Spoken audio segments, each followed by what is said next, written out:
Hello. So today we're going to go over the 9.1 notes which you guys received last week on Thursday. I just wanted to go over the vocabulary that you guys received on those notes. And the first vocab word was Pythagorean Theorem. So the Pythagorean Theorem tells us that a squared plus b squared is equal to c squared. And here's the important part about the Pythagorean Theorem. This only applies to right triangles. So we have to have a 90-degree angle in order to use the Pythagorean Theorem. Another special thing about the Pythagorean Theorem is this letter C. The letter C represents the hypotenuse. The hypotenuse is always the longest side on your right triangle. And more specifically, you can always find it directly across from the right angle. So that will always be the side C.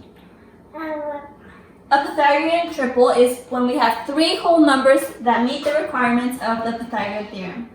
So for example, the numbers 3, 4, and 5 are whole numbers. Notice that they don't have any decimals, there's no fractions there, they're nice and whole. If we did 3 squared plus 4 squared equals 5 squared, we'd want to make sure that that was true. So 3 squared we know is 9, plus 4 squared is 16, equals 5 squared, which is 25. 9 plus 16 is 25, and we see that 25 is indeed equal to 25.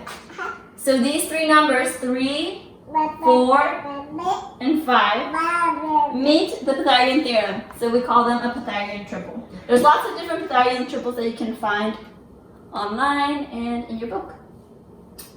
Esme's tired now. Say bye. Say bye. We're going to cover some practice problems in the next little clip. Alright, so we're going to do practice problem number 2 from your notes of 9.1 notes.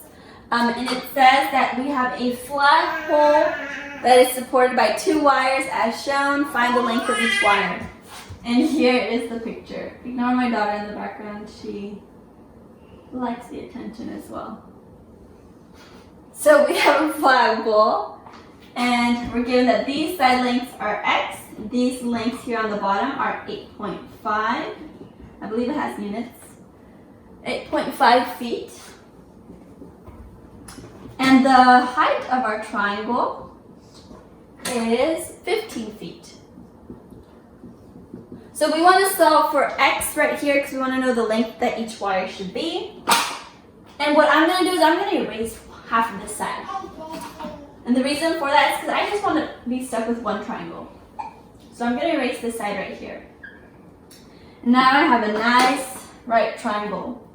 I have a right triangle because I know that my flagpole is perpendicular to the ground.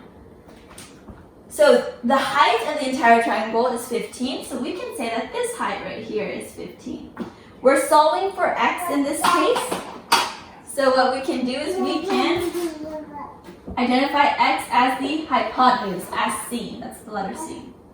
And we can use the Pythagorean Theorem for this equation. So a squared plus b squared is equal to c squared.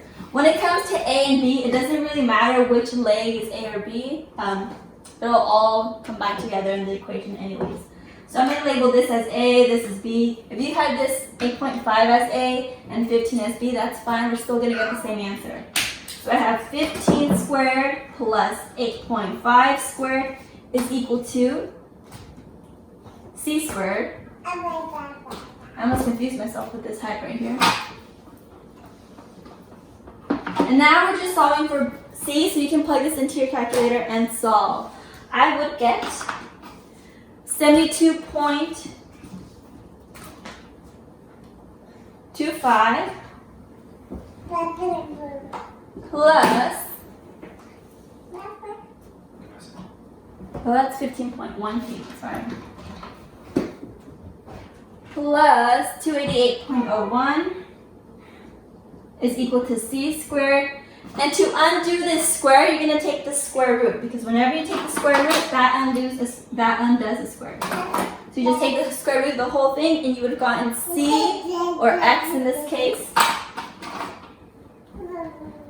is equal to, I got a decimal, but I'm going to round it up, 17.33 feet. And that is your solution.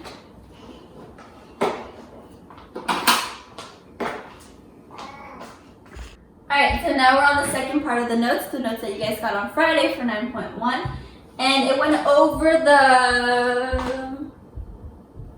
you guys had 2 vocab words. It went over the Pythagorean inequalities theorem, and that's what I wanted to go over really quickly right here.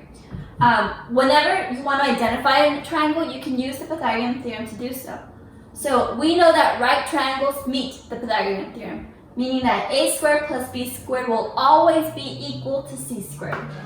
When you have an acute triangle, so cute little angles that are less than 90 degrees, we're going to have a squared plus b squared is going to be greater than c squared. So 2 sides together will always be bigger than the third side.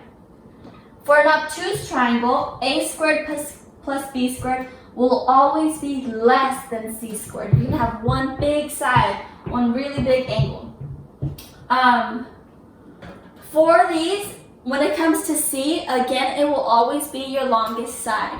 So when you're given numbers and asked to identify what type of triangle it is, always mark C as the longest side. And I'm going to do one of your practice problems with you. I'm going to do practice problem 2A with you. And it states, decide whether the triangle with the given side lengths is acute, right, or obtuse. And we have the side lengths 14 meters, 15 meters, and 11 meters. So I said that you will always mark C as the biggest side length. And in this case, 15 is my biggest side length, so that's going to be C. So I'm going to say 14, which is A, plus 11, which is B, is equal to C, which is my biggest length, 15. Now, we don't know if this is a right triangle, acute triangle, or obtuse triangle, so I actually can't say that it's equal. We're going to see if it's equal to, less than, or greater than. And so I'm just going to put a box right here so that I know to fill it in. 14 squared is equal to 196, just kidding. Plus 11, which is 121. And we have our box in the middle because we don't know if it's greater than, equal to, or less than. And 15 squared is 225. Now 196 plus 121 is 317. And is that bigger than or less than 225? 317 is a lot bigger than 225. So because my 2 side lengths added together is bigger than my third, this is an acute triangle. And that is your answer. That is all you have to do. So this was a quick little video for the notes on 9.1. Tomorrow I will be posting another video for the notes on 9.2. I know I gave you guys lots of information for chapter 9 recently. Slow down with it. It's not due till April 14th. Hello geometry students. So you guys are in my house right now. We're filming videos, just making sure I can give you guys some information. You guys are going to see Tomas and Esme in the background of some of my videos as we learn geometry from home. We're gonna go see what Tomas and Esme are doing right now, just to give you guys. So we're gonna see what Tomas and Esme are doing. Oh hey, how's it going? We're here, just reading a book. Hope you're all enjoying your afternoon and staying inside and safe and clean. Remember to keep washing your hands, right, Esme? Wash your hands. Bye. Esme's learned some fun things this quarantine few weeks. Esme, enséñales a todos. ¿Dónde está tu cabeza? ¿Dónde está la cabeza, mamis? Huh? La cabeza. ¿Dónde está? She doesn't want to show off, of course. Just camera shy. Yeah. Well, Tom, what have we done? Realistic. Aside from doing work, a whole lot of nothing. But we've been doing a little bit of reading, a lot of watching TV, a lot of eating, which isn't a good thing. And sometimes even like just nothing, just like staring into the wall. I don't know if that's normal, but we have not been doing that. This is our favorite book for Esme, in case you guys need some grade level material. This is my current book that I'm reading right now. Really good one. I recommend it so far. Alright guys, well, that is the end of our first video for geometry. Of my first video for geometry, featuring Tomas and Esme because they're always here. Thanks a lot. Diles bye. Bye. Say bye. Say Bye. bye. Enséñales tu cabeza. ¿Dónde está tu cabeza? Ahí está. ¿Y la boca? ¿Dónde está la boca? Esme. ¿Dónde están los ojitos? Los ojitos, los ojitos. ¿Dónde están los ojitos? ¡Ay, so cute!